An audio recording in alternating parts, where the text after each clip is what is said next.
What does it mean to be a Jesuit? I always go back to we are sinners, but we are loved by God, right? But I think in the midst of that, when we come to realize that we are loved, we are also called to serve. I'm a firm believer that what I do here in Del Camino Jesuit Border Ministries is the result of the discernment of my own vocation, but also of the Society of Jesus. Our mission here in South Texas started in the summer of 2021, right as the time I was getting ordained. And we were sent with a mission just to explore the needs here in the Rio Grande Valley of South Texas along the US-Mexico border. And what we began by doing was visiting with the bishop and saying what are the needs that he identifies. And he said what he'd like us to do is to read the reality and respond to it. And so that's what we started doing. Del Camino Jesuit Border Ministries grew out of our responsiveness to the needs of migrants here on the border. And so we visit shelters in Mexico and in this part of the United States to provide sacramental ministry, pastoral accompaniment, and humanitarian aid. Our entrance point in all of our ministry with migrants is a celebration of Mass. Out of that initial entry point of sacramental ministry grows so many other things. You end up having conversations with migrants as they open up and share about their migrant journey.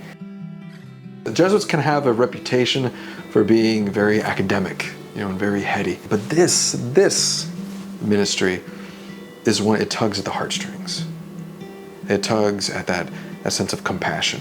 The main challenge is a feeling of powerlessness. At the Humanitarian Respite Center in McAllen, Texas, there was a young Ecuadorian woman who I saw, and she was crying. So I went over to talk to her, and her appointment to meet with ICE was going to be in Chicago in just a few hours from when I was speaking with her. She was not going to be able to make that appointment. She was going to be deported. And she knew that, and I knew that. And so what can I do about that? Nothing I can do about that. There's nothing I can do to change that reality for her. And it's just someone who had traveled on foot all the way from Ecuador with 5 kids. In that situation, I was reminded of really the agony in the garden.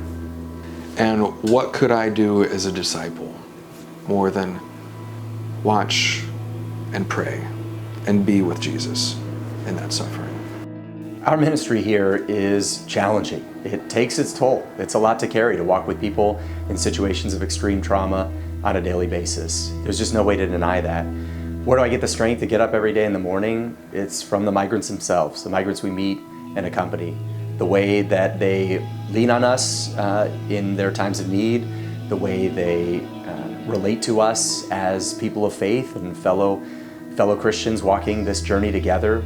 Being a migrant myself, I came to this country when I was 16. I connect with that sense of search for refuge. And I would say I am so glad that I'm here on this side, now that I'm an adult, now that I'm a priest, because I also received incredible support from lay people and religious communities that supported my journey. So I feel that now is my turn to support the journey and to be present for the migrants of today. We have to be, as Pope Francis says, on the peripheries. We have to be Iglesia en salida. So to be a Jesuit today, we have to be willing to be Iglesia en salida.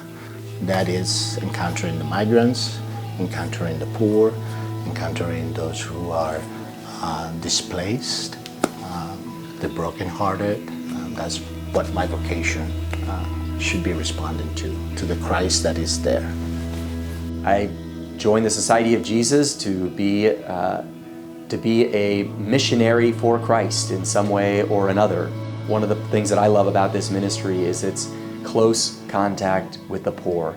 That was so important for St. Ignatius. That was so important for Christ himself, to have close contact with the poor. We have this duty towards the stranger, towards the oppressed, towards the poor, the widow, the orphan. And we encounter people of all those different categories here at the border. Wherever God invites us to be, wherever we're living, whatever we're doing, how are we listening to the call of Christ in our hearts and to put our faith into action? I find myself extremely grateful that in my Jesuit life and vocation, I've been invited into opportunities to do exactly that. And that's how I know that I'm living my vocation as God calls me to.